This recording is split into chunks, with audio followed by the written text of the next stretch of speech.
Capítulo 28.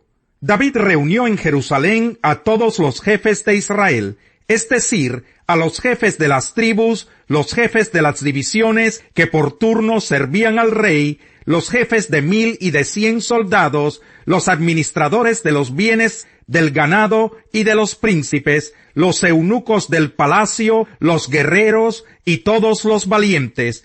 Puesto de pie, el rey David dijo: «Hermanos de mi pueblo, escúchenme. Yo tenía el propósito de construir un templo para que en él reposara el arca del pacto del Señor nuestro Dios y sirviera como estrado de sus pies.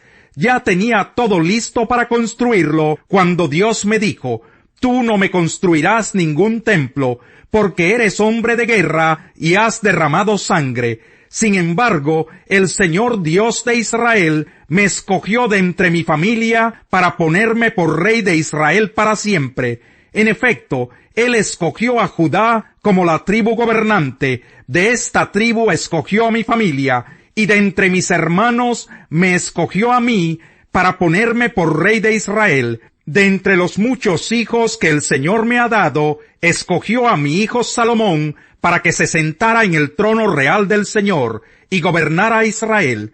Dios me dijo: «Será tu hijo Salomón el que construya mi templo y mis atrios, pues lo he escogido como hijo, y seré para él como un padre. Y si persevera en cumplir mis leyes y mis normas, como lo hace hoy, entonces afirmaré su reino para siempre». En presencia de Dios que nos escucha, y de todo Israel, que es la congregación del Señor, hoy les encarezco que obedezcan cumplidamente todos los mandamientos del Señor su Dios. Así poseerán esta hermosa tierra, y se la dejarán en herencia perpetua a sus hijos. Y tú, Salomón, hijo mío, reconoce al Dios de tu padre, y sírvele de todo corazón y con buena disposición, pues el Señor escudriña todo corazón y discierne todo pensamiento. Si lo buscas, te permitirá que lo encuentres. Si lo abandonas, te rechazará para siempre. Ten presente que el Señor te ha escogido para que le edifiques un templo como santuario suyo. Así que anímate y pon manos a la obra». Luego David le entregó a Salomón el diseño del pórtico del templo, de sus edificios, de los almacenes, de las habitaciones superiores, de los cuartos interiores y del lugar del propiciatorio. También le entregó el diseño de todo lo que había planeado para los atrios del templo del Señor, para los cuartos de alrededor, para los tesoros del templo de Dios y para los depósitos de las ofrendas sagradas. Asimismo, le dio instrucciones en cuanto a la labor de los sacerdotes y levitas, y de todos los servicios del templo del Señor, y de todos los utensilios sagrados que se usarían en el servicio del templo. Además, le entregó abundante oro y plata para todos los utensilios de oro y de plata que se debían usar en cada uno de los servicios en el templo. También le pesó el oro y la plata para cada uno de los candelabros y sus lámparas, tanto los de oro como los de plata, según el uso de cada candelabro. De igual manera le pesó el oro y la plata para cada una de las mesas de los panes de la proposición, tanto las de oro como las de plata. Le hizo entrega del oro puro para los tenedores, los tazones y las jarras. Le pesó oro y plata suficiente para cada una de las copas de oro y de plata. Para el altar del incienso le entregó una cantidad suficiente de oro refinado. También le dio el diseño de la carroza y de los querubines que cubren con sus alas extendidas el arca del pacto del Señor. Todo esto, dijo David, ha sido escrito por revelación del Señor, para darme a conocer el diseño de las obras. Además, David le dijo a su hijo Salomón: «Sé fuerte y valiente, y pon manos a la obra. No tengas miedo ni te desanimes, porque Dios, el Señor mi Dios, estará contigo. No te dejará ni te abandonará hasta que hayas terminado toda la obra del templo». Aquí tienes la organización de los sacerdotes y de los levitas para el servicio del templo de Dios. Además, contarás con la ayuda voluntaria de expertos en toda clase de trabajos. Los jefes y todo el pueblo estarán a tu disposición. Capítulo 29. El rey David le dijo a toda la asamblea: Dios ha escogido a mi hijo Salomón, pero para una obra de esta magnitud todavía le falta experiencia. El palacio no es para un hombre, sino para Dios el Señor. Con mucho esfuerzo he hecho los preparativos para el templo de Dios. He conseguido oro para los objetos de oro, plata para los de plata, bronce para los de bronce, hierro para los de hierro, madera para los de madera, y piedras de ónice, piedras de engaste, piedras talladas de diversos colores, piedras preciosas de toda clase, y mármol en abundancia.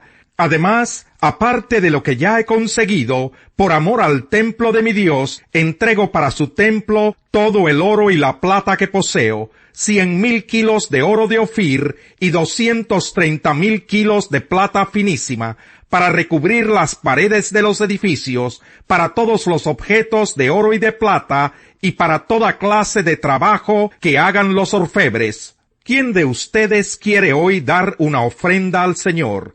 Entonces los jefes de familia, los jefes de las tribus de Israel, los jefes de 1,000 y de 100 soldados, y los encargados de las obras del rey, hicieron sus ofrendas voluntarias. Donaron para las obras del templo de Dios 165,000 kilos y 10,000 monedas de oro, 330,000 kilos de plata y alrededor de 600,000 kilos de bronce, y 3,300,000 kilos de hierro.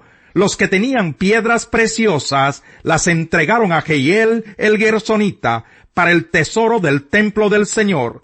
El pueblo estaba muy contento de poder dar voluntariamente sus ofrendas al Señor, y también el rey David se sentía muy feliz. Entonces David bendijo así al Señor en presencia de toda la asamblea: Bendito seas, Señor, Dios de nuestro Padre Israel, desde siempre y para siempre.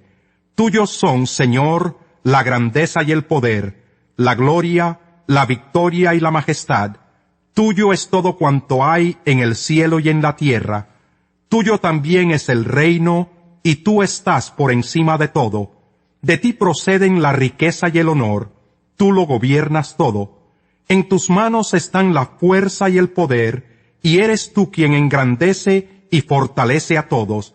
Por eso, Dios nuestro, te damos gracias, y a tu glorioso nombre tributamos alabanzas. Pero ¿quién soy yo y quién es mi pueblo para que podamos darte estas ofrendas voluntarias? En verdad, tú eres el dueño de todo, y lo que te hemos dado, de ti lo hemos recibido. Ante ti somos extranjeros y peregrinos, como lo fueron nuestros antepasados.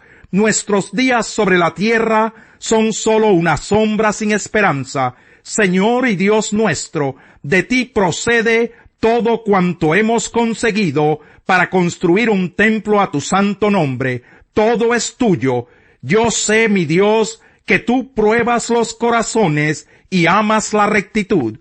Por eso, con rectitud de corazón, te he ofrecido voluntariamente todas estas cosas, y he visto con júbilo que tu pueblo aquí presente te ha traído sus ofrendas. Señor, Dios de nuestros antepasados, Abraham, Isaac e Israel, conserva por siempre estos pensamientos en el corazón de tu pueblo, y dirige su corazón hacia ti. Dale también a mi hijo Salomón un corazón íntegro, para que obedezca y ponga en práctica tus mandamientos, preceptos y leyes.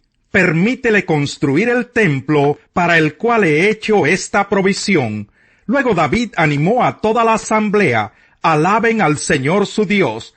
Entonces toda la asamblea alabó al Señor, Dios de sus antepasados, y se inclinó ante el Señor y ante el rey. Al día siguiente ofrecieron sacrificios y holocaustos al Señor por todo Israel: 1,000 becerros, 1,000 carneros y 1,000 corderos, con sus respectivas libaciones y numerosos sacrificios. Ese día comieron y bebieron con gran regocijo en presencia del Señor. Luego, por segunda vez, proclamaron como rey a Salomón, hijo de David, y lo consagraron ante el Señor como rey, y a Sadoc, lo ungieron como sacerdote, y Salomón sucedió en el trono del Señor a su padre David, y tuvo éxito. Todo Israel le obedeció. Todos los jefes, los guerreros y los hijos del rey David rindieron pleitesía al rey Salomón. El Señor engrandeció en extremo a Salomón ante todo Israel, y le otorgó un reinado glorioso, como jamás lo tuvo ninguno de los reyes de Israel. David, hijo de Isaí, reinó sobre todo Israel. En total reinó 40 años sobre Israel. 7 años reinó en Hebrón, y 33 en Jerusalén, y murió muy anciano y entrado en años, en medio de grandes honores y riquezas, y su hijo Salomón lo sucedió en el trono. Todos los hechos del rey David, desde el primero hasta el último, y lo que tiene que ver con su reinado y su poder, y lo que les sucedió a él, a Israel y a los pueblos vecinos, están escritos en las crónicas del vidente Samuel, del profeta Natán y del vidente Gad. A la verdad, como éramos incapaces de salvarnos, en el tiempo señalado, Cristo murió por los malvados. Difícilmente habrá quien muera por un justo, aunque tal vez haya quien se atreva a morir por una persona buena.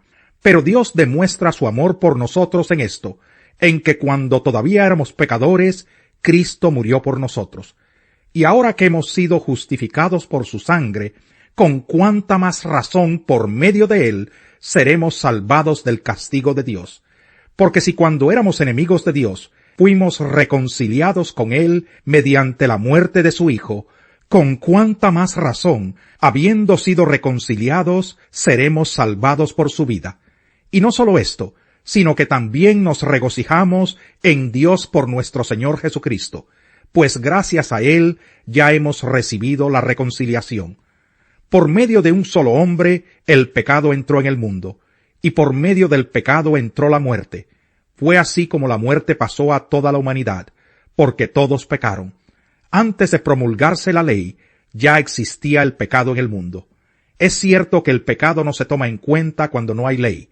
Sin embargo, desde Adán hasta Moisés, la muerte reinó, incluso sobre los que no pecaron quebrantando un mandato, como lo hizo Adán, quien es figura de aquel que había de venir.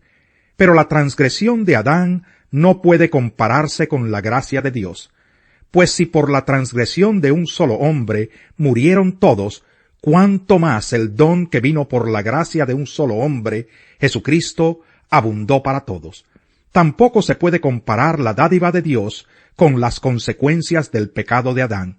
El juicio que lleva a la condenación fue resultado de un solo pecado, pero la dádiva que lleva a la justificación tiene que ver con una multitud de transgresiones, pues si por la transgresión de un solo hombre reinó la muerte, con mayor razón, los que reciben en abundancia la gracia y el don de la justicia reinarán en vida por medio de un solo hombre, Jesucristo. Por tanto, así como una sola transgresión causó la condenación de todos, también un solo acto de justicia produjo la justificación que da vida a todos. Porque así como por la desobediencia de uno solo muchos fueron constituidos pecadores, también por la obediencia de uno solo muchos serán constituidos justos. En lo que atañe a la ley, ésta intervino para que aumentara la transgresión. Pero allí donde abundó el pecado, sobreabundó la gracia, a fin de que así como reinó el pecado en la muerte, reine también la gracia que nos trae justificación y vida eterna por medio de Jesucristo nuestro Señor. Salmo 15. ¿Quién, Señor, puede habitar en tu santuario? ¿Quién puede vivir en tu santo monte? Solo el de conducta intachable, que practica la justicia, y de corazón dice la verdad, que no calumnia con la lengua, que no le hace mal a su prójimo, ni le acarrea desgracias a su vecino, que desprecia al que Dios reprueba, pero honra al que teme al Señor, que cumple lo prometido, aunque salga perjudicado, que presta dinero sin ánimo de lucro, y no acepta sobornos que afecten al inocente. El que así actúa no caerá jamás. Corrige a tu hijo mientras aún hay esperanza, no te hagas cómplice de su muerte. El iracundo tendrá que afrontar el castigo. El que intente disuadirlo aumentará su enojo.